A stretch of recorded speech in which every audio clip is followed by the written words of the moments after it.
नमस्कार, स्वागत छ रोका इन्स्पायर च्यानलमा।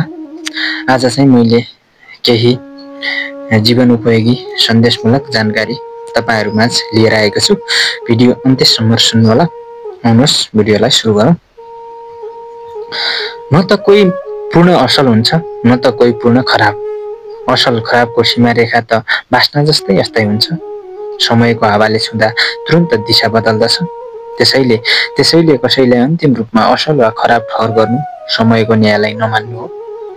जीवन त त्यो निरन्तर यात्रा जस्तै हो, जहाँ प्रत्येक क्षण मानिस परिस्थिति अनुसार निर्णय गर्छ र हरेक निर्णयले उसलाई नयाँ अर्थमा पुनः परिभाषित गर्दछ।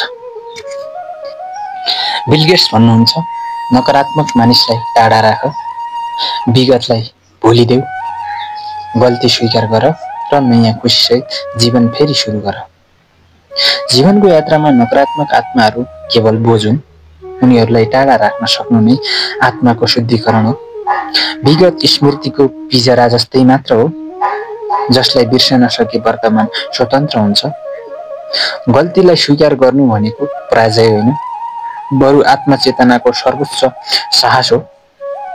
जब मानिस आफै कमजोरीलाई अँगाल्छ र नयाँ दृष्टिले उठ्छ, त्यही क्षण उसले जीवनलाई फेरि जन्माउँछ र त्यो नयाँ जन्म हर्ष, उज्यालो र सत्य स्वरूपको उत्सव हुन्छ। साथीहरू, तपाईलाई मैले थोरै केही कुराहरू भने, यो कुराहरू जीवनमा एकदमै काम लाग्न सक्छ।